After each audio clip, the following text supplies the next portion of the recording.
Will we see a sequel to Reign of Fire? What would it look like?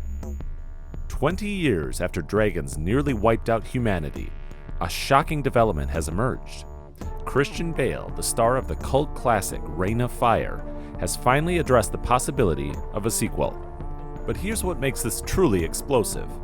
Back in 2020, Matthew McConaughey mysteriously teased something with 2021 and coming soon on his social media, featuring his iconic character Van Zan. With Game of Thrones making dragons mainstream again and a passionate fan base demanding more, could we finally see the return of one of cinema's most ambitious dragon epics?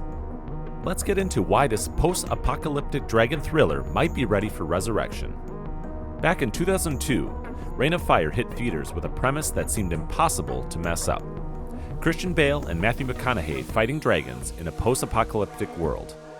Despite its star power and a hefty $60 million budget, the film barely broke even at the box office, earning just $82 million worldwide. But over the past 2 decades, this ambitious dragon epic has developed a devoted cult following, with fans captivated by its unique take on dragon mythology and its gritty, realistic approach to a fantastical premise. Now, with the massive success of dragon-centric properties like Game of Thrones and House of the Dragon, the timing might finally be right for a Reign of Fire comeback. Both of its stars have reached new heights in their careers. Bale became Batman and won an Oscar, while McConaughey underwent the McConaissance and claimed an Academy Award of his own. The origins of a cult classic.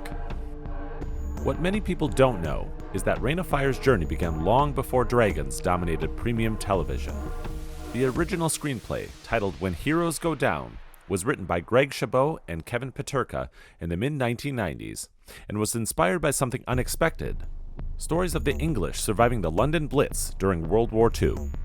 The script was purchased by legendary producer Richard Zanuck and Fox 2000, setting the stage for what would become one of Hollywood's most ambitious dragon projects. Writer Matt Greenberg, who later joined the project, made a crucial decision that would influence dragon movies for decades to come. He pushed for a more realistic approach to the mythical beasts. Instead of magical creatures, these dragons were treated as apex predators with believable biological systems. This grounded approach would later inspire everything from Harry Potter to Game of Thrones. Creating a new kind of dragon, director Rob Bowman took this realistic approach even further. Working with his effects team, they designed dragons unlike anything seen before in cinema. The creature's biology was based on real animals. They moved like leopards on the ground, had skin textured like king cobras, and, most innovatively, used a 2-chemical system inspired by bombardier beetles to create their fire. The production spared no expense in bringing these beasts to life, employing Disney's Secret Lab animation studio for the visual effects. But what truly set the film apart was its commitment to practical effects. Special effects supervisor Dave Gautier used an astounding 800 tons of liquid propane and thousands of gallons of diesel fuel to create real infernos on set. This combination of practical and digital effects created a level of realism that still holds up 20 years later. The stars align. The casting of Christian Bale and Matthew McConaughey proved to be another stroke of genius, though few recognized it at the time. Bale, who initially planned to lose weight for his role as Quinn, changed course when he saw McConaughey's incredibly buff physique for Van Zan. The intensity both actors brought to their roles led to some real punches being thrown during their fight scenes. McConaughey's commitment to his character became legendary on set. He insisted everyone call him Van Zan at all times, even off-camera and in public around Dublin. According to co-star Alexander Siddig, this directive came straight from the producers and applied even if you met McConaughey in town. Talk about method acting, production challenges, and triumphs. The filming itself faced unexpected obstacles. Shot primarily in Ireland's Wicklow Mountains, the production had to deal with an outbreak of foot and mouth disease, the first in 40 years. The crew needed special permission to film and had to be sprayed down with disinfectant before entering the set each day. Despite these challenges, the production created something truly unique. The film's spectacular set pieces, including the memorable skydiving dragon hunting sequence, combined practical stunts with groundbreaking visual effects in ways that hadn't been done before. a legacy that refuses to die.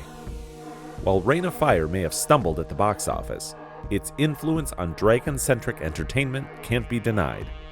The film's innovative approach to dragon physiology, particularly the two-phase fire-igniting method, has become a standard in the industry.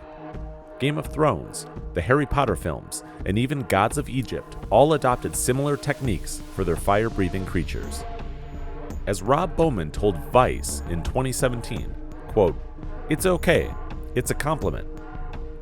His goal was always to create ultra-realism around the dragons, and that vision has shaped how we depict the creatures in modern media. The film's gritty, post-apocalyptic aesthetic also presaged the darker, more grounded approach to fantasy that would later become popular with shows like Game of Thrones. Why the time is right for a sequel. Several factors make 2024 the perfect time for a Reign of Fire revival. Thanks to Game of Thrones, House of the Dragon, and even animated hits like How to Train Your Dragon, audiences are more receptive than ever to dragon-centric entertainment. The market has proven there's a massive appetite for mature, well-crafted dragon stories. Modern visual effects have evolved tremendously since 2002.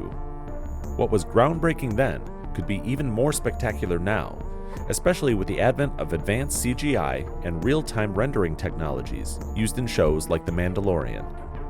Both leads have reached new heights in their careers.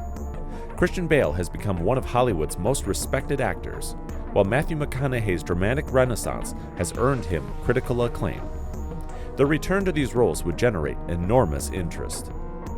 What could a sequel look like? The original film's ending left several doors open for a continuation. After Quinn and Van Zandt defeated the male dragon, the movie suggested that dragons might be dying out.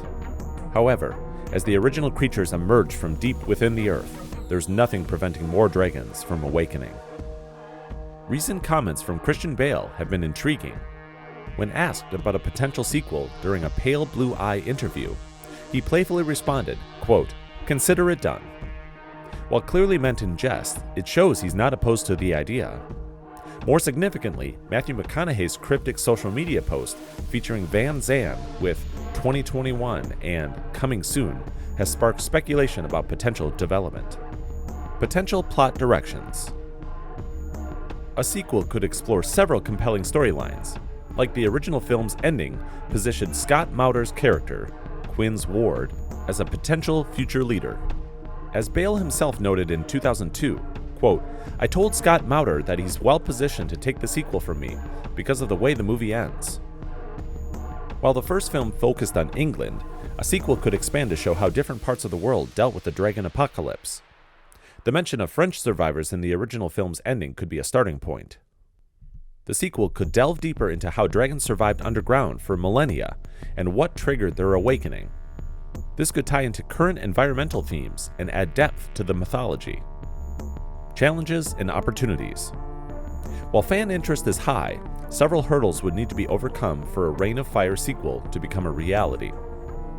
The original $60 million budget would likely need to be doubled or tripled to meet modern blockbuster standards.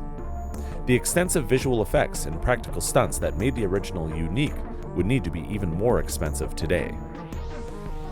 The original film was produced by Spyglass Entertainment and distributed by Touchstone Pictures, Disney. Getting the rights aligned for a sequel could be complex, though Disney's current focus on established properties might work in its favor. Christian Bale is selective about his roles, while McConaughey has become increasingly particular about his projects since his Oscar win. Getting them both back would require perfect timing and a compelling script. One intriguing possibility is a streaming series approach. With platforms like Disney Plus and Netflix investing heavily in high-budget genre content, a Reign of Fire series could provide the perfect format to expand the world while maintaining production quality. This could follow the successful model of other film-to-series adaptations like Willow and The Last of Us. 20 years after its release, Reign of Fire's unique vision of a dragon apocalypse feels more relevant than ever. With advances in technology, a proven market for dragon content, and two leads at the height of their powers, the time seems right for a return to this world. Whether as a theatrical sequel or a streaming series, the potential is clear. As Rob Bowman's original proved, sometimes the most unlikely concepts can spawn the most memorable entertainment. The only question remaining is, will Hollywood take the chance to unleash these dragons once again? What do you think about a potential Reign of Fire sequel? Would you prefer a theatrical release or a streaming series? Let me know in the comments below, and don't forget to subscribe to the channel.